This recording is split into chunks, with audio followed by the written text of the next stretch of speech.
తిరిగి BCN news కి స్వాగతం. ప్రభుత్వం ఏర్పడి 2 సంవత్సరాలు పూర్తయిన సందర్భంగా తూర్పుగోదావరి జిల్లా కొత్తపేటలో కాపు నాయకులతో కలిసి Kapu corporation chairman Kothapalli Subbarayudu media సమావేశం నిర్వహించారు. ఈ సందర్భంగా ఆయన మాట్లాడుతూ కాపులకు సముచిత న్యాయం చేయడానికి అవకాశం ఉంటుందనే ఆలోచనతో పవన్ కళ్యాణ్ కూటమి ప్రభుత్వం ఏర్పరచడానికి ఎంతో కృషి చేశారని అన్నారు.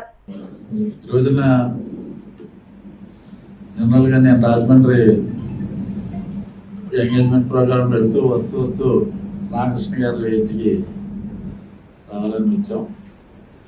సందర్భంగా రామకృష్ణ గారితో పాటు మన కూటమి నాయకులు, ముఖ్యంగా కాపు సంఘ నాయకులు అందరూ కూడా ఎంతో అభిమానంతో, ప్రేమతో జనరల్గా అప్పుడు షార్ట్ టైం అప్పటికప్పుడు ఇన్ఫర్మేషన్ తెచ్చుకొని ఎంతో అభిమానంగా వచ్చి ఒక 2-3 గంటలు సమయం అందరూ కూడా కూర్చొని మాట్లాడుకొని జనరల్గా కాపుల యొక్క పరిస్థితి ఏ విధంగా ఉంది, జనరల్గా మొన్న 2 సంవత్సరాల క్రితం జరిగినటువంటి అసెంబ్లీ పార్లమెంట్ ఎన్నికల గురించి సమీక్షించటం, ఆ విధంగా ఎన్నికల్లో కాపు సోదరులు అందరూ కూడా ఏ విధంగా ఒక అంకిత భావంతో స్వతంత్ర పోరాటంలో ఎంత పట్టుదలగా నాటి నాయకులు పనిచేశారో మొన్న జరిగినటువంటి అసెంబ్లీ పార్లమెంట్ ఎన్నికల్లో కాపు సోదరులు అందరూ కూడా అంత పట్టుదలగా పనిచేసినటువంటి విషయాన్ని సందర్భంగా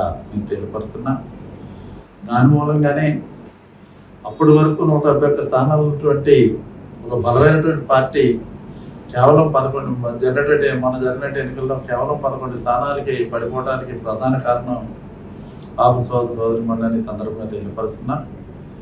ఆ విధంగా పట్టుదలగా చేయటం, కొంతమందికి ఉంటే 110 ఓట్లు వచ్చేలాగా, అంటే కాపుల ఓట్లే కాకుండా ఇంకా 10-20 ఓట్లు బయట ఓట్లు కూడా పట్టుదలగా వాళ్ళ చేతులు పట్టుకుని వాళ్ళు బతిమాలుకుని వాళ్ళతో ఉన్నట్టు స్నేహాలతో కానివ్వండి, వాళ్ళతో ఉన్నట్టు పరిచయాలతో కానివ్వండి, ఆ విధంగా 100 ఓట్లు ఉన్నటువంటి చోట 110 ఓట్లు వేసే విధంగా కాపు సోదరులు అందరూ కూడా, నాయకులందరూ కూడా రేయి బావులు ఆర్నెస్లో కష్టపడి పనిచేసి మన జరిగినటువంటి ఎన్నికల్లో ముఖ్యంగా మనకు తెలుసు కూటమి ఎన్నికల ముందే మనం ఏర్పడింది.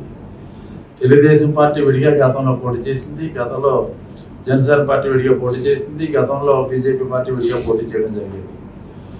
అప్పుడు వైసీపీ పార్టీ ప్రభుత్వం రావడం జరిగింది. దీనిలో అన్ని రకాలుగా కూడా ఆలోచించి, ముఖ్యంగా పవన్ కళ్యాణ్ గారు, జనసేన పార్టీ అధినేత, పార్టీ అధ్యక్షులు పవన్ కళ్యాణ్ గారు అన్ని రకాలుగా కూడా ఆలోచన చేసి రాష్ట్ర శ్రేయస్సును దృష్టిలో పెట్టుకుని వారికి వ్యక్తిగతంగా దానికి లాభం ఉందా లేదన్నటువంటి ఆలోచన లేకుండా రాష్ట్ర శ్రేయస్సును దృష్టిలో పెట్టుకుని ఎట్టి పరిస్థితుల్లో కూటమి ప్రభుత్వం అధికారంలోకి వచ్చినట్లయితే రాష్ట్రంలో ఉంటే అన్ని వర్గాల వారికి కూడా న్యాయం జరుగుతుంది, దాంట్లో కాపులు కూడా సముచిత న్యాయం చేయడానికి అవకాశం ఉంటుంది అంటే ఆలోచన అన్ని రకాలుగా కూడా అందరికీ న్యాయం జరగడం మంచి ఆశయంతో గౌరవ ఆనాటి ప్రతిపక్ష నాయకుడు అయినటువంటి గౌరవ చంద్రబాబు నాయుడు గారిని ఒప్పించి, అదేవిధంగా గౌరవ ప్రధానమంత్రి మోడీ గారిని ఒప్పించి, పట్టుదలగా ఒప్పించి, వీళ్ళిద్దరి మధ్యన ఒక వారధిలాగా నిలబడి వాళ్ళిద్దరినీ కూడా కూటమిలో జాయిన్ చేసి ముగ్గురు Telugu Desam party, Janasena party, BJP party కలిసేలాగా ప్రధాన భూమిక పోషించింది పవన్ కళ్యాణ్ గారు. ఆయన యొక్క పట్టుదలతోటే చంద్రబాబు నాయుడు గారు, మోడీ గారు, పవన్ కళ్యాణ్ గారు కలిసి కూటమిగా మేము ఆ రోజున ఎన్నికలకి వెళ్ళడం జరిగింది. మనకు తెలుసు, చంద్రబాబు నాయుడు గారు ఇప్పుడు 4వసారి ముఖ్యమంత్రి. ఆయనకి దేశంలోనే చాలా సీనియర్ నాయకులు, అపారమైనటువంటి అనుభవం ఉంది. మోడీ గారు ఈ రోజున 3వసారి ప్రధానమంత్రి. భారతదేశంలోనే ఆయనకి ఒక ప్రత్యేకమైన ఇమేజ్, గౌరవం ఉంది, ఒక పరిపాలనా దక్షత ఉంది. ఉప ముఖ్యమంత్రి పవన్ కళ్యాణ్ ఈ రోజు కాకినాడలో పర్యటించనున్నారు. జనవాణి తరహాలో కాకినాడలో మాటామంతి నిర్వహించనున్నారు. ప్రజాపక్ష కార్యక్రమంలో భాగంగా రాష్ట్రంలోనే తొలిసారిగా దీనికి శ్రీకారం చుట్టనున్నారు. ప్రజా సమస్యలు తెలుసుకుని పరిష్కరించడం, అభివృద్ధి కార్యక్రమాలు మరింత పారదర్శకంగా అమలు చేసేందుకు వీలుగా అన్ని వర్గాల వారితో చర్చించేందుకు మన ఊరు మాటామంతి కార్యక్రమంలో పాల్గొనేందుకు పవన్ కాకినాడ విచ్చేస్తున్నట్లు rural MLA Panthu Nanaji, DCCB chairman Thumma Ramaswamy, civil supply corporation chairman Thota Sudheer, కౌడా chairman Talatam సత్య తెలియజేశారు. అధ్యక్షుడు అయినటువంటి మా ప్రియకృతమైన నేత పవన్ కళ్యాణ్ గారు రేపు కాకినాడ జిల్లాలో కాకినాడలో పర్యటించనున్నారు. ప్రజల వద్దకే పరిపాలన చేద్దామని చాలా మంది చెప్తూ ఉంటారు, కానీ ఆ తరహాలో చేస్తున్నటువంటి మొట్టమొదటి వ్యక్తి పవన్ కళ్యాణ్ గారు. ఇవాళ రేపు కాకినాడలో ఫ్యాబ్ కన్వెన్షన్ సెంటర్లో పెట్టబోయేటువంటి మీటింగ్లో ప్రజలకి మరింత చేరువుగా దగ్గరగా ఉండాలన్న ఆలోచనతోటి అన్ని వయసుల వ్యక్తులతోటి కూడా ఒక మాటామంతి కార్యక్రమం, ఎవరైతే పబ్లిక్ గ్రీవెన్స్ అయితే ఏదైతే ఎవరైతే ఉంటారో వారి యొక్క గ్రీవెన్సెస్ తెలుసుకోవడం, వారి యొక్క సమస్యల్ని పరిష్కారం చేయడానికి ఒక చిన్న సమస్య అయితే అక్కడికక్కడే పరిష్కారం చేసి వాతావరణం అయితే ఉంది. అట్లాగే దీర్ఘకాలంగా ఉన్నటువంటి సమస్యలు ఏమైనా ఉంటే కూడా ఆ సమస్యల మీద కూడా దృష్టి పెట్టింది. మీరు చూస్తూనే ఉన్నారు. మొన్నే ఢిల్లీ వెళ్ళాం. ఢిల్లీ వెళ్ళిన తర్వాత కేంద్ర లెవెల్లో 1 నేషన్ 1 మ్యాన్ అనేటువంటి ఒక ఆలోచనతో ఆయన ఇవాళ జియో పాలిటిక్స్ దృష్టిలో పెట్టుకుంటే ఇవాళ ఎంతో అవసరం ఉంది 1 నేషన్ 1 మ్యాన్. అటువంటి సందర్భంలో ఢిల్లీ నడిబడిలోకి వెళ్ళి ఒక మీటింగ్ పెట్టి ప్రతి మంత్రికి ఈ రాష్ట్రానికి ఏం కావాలన్నది ప్రతి మంత్రిత్వ శాఖ దగ్గరికి వెళ్ళి ఆయన తీసుకుని వెళ్ళడం జరిగింది.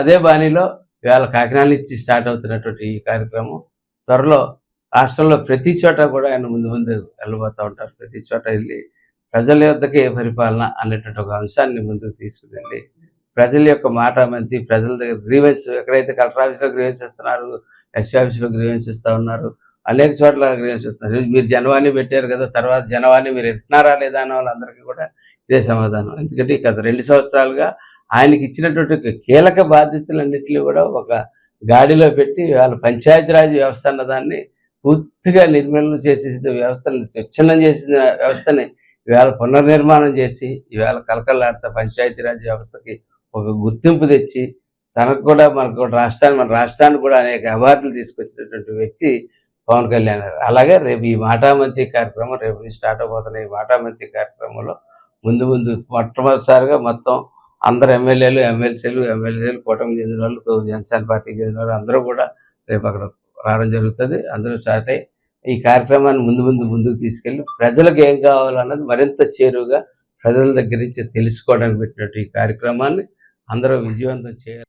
రేపు రోజున మా అందరి ఆరాధ్య నాయకులు, జనసేన పార్టీ అధ్యక్షులు, మరి ముఖ్యంగా రాష్ట్ర ఉప ముఖ్యమంత్రి వర్యులు పవన్ కళ్యాణ్ గారు ఒక వినూత్నంగా ప్రజలకు దగ్గర అవడం కోసం, ఎందుకంటే అధికారంలో లేనప్పుడు అనేక పోరాట యాత్రలు చేసి ప్రజా గొంతుకై, మరి ముఖ్యంగా పేదవాడి గొంతుకుగా నిలిచినటువంటి పవన్ కళ్యాణ్ గారు ఆ ప్రశ్నించే తత్వాన్ని మర్చిపోకుండా ఈరోజు అధికారంలో కూటమిలో భాగస్వామిగా ఉన్నాం కదా, మనం అధికారంలో ఉన్నాం కదా అనేటువంటి పరిస్థితి నుండి ప్రజా సమస్యలు తెలుసుకోవడం కోసం ఈరోజు మరి పర్యటించడం, దాంట్లో భాగంగా మరి గ్రీవెన్స్ కూడా నిర్వహించడం, తద్వారా మరి కాలేజీ స్టూడెంట్స్ దగ్గర నుండి పెద్దల వరకు వారి యొక్క సమస్యలు తెలుసుకుని మరి ఈరోజు అధికారంలో భాగస్వామిగా ఉన్నటువంటి పవన్ కళ్యాణ్ గారు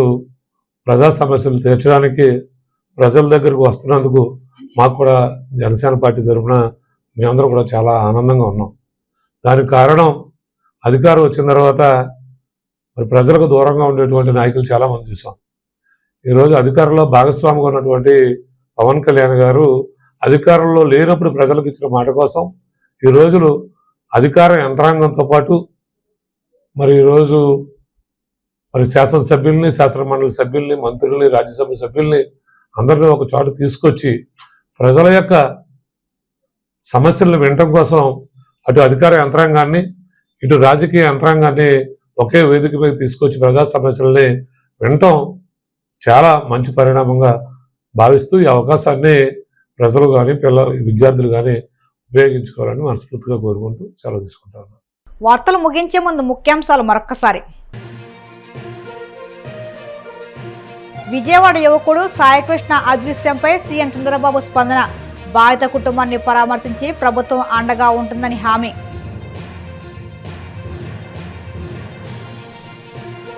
హైదరాబాద్ లో జనసేన తెలంగాణ రాష్ట్ర కార్యాలయాన్ని ప్రారంభించిన పవన్ కళ్యాణ్. జీహెచ్ఎంసీ ఎన్నికలే లక్ష్యంగా పార్టీ బలోపేతంపై జనసేన దృష్టి.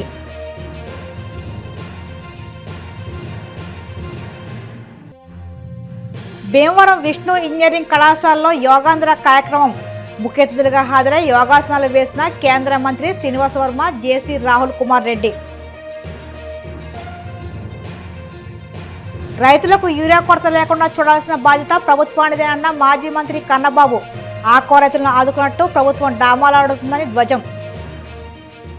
ఈ వార్తలు ఇంతటితో సమాప్తం. మరిన్ని వార్తల కోసం BCN digital YouTube channel, Facebook పేజీని ఫాలో అవ్వండి. అప్డేట్ వార్తల కోసం ప్లీజ్ సబ్స్క్రైబ్.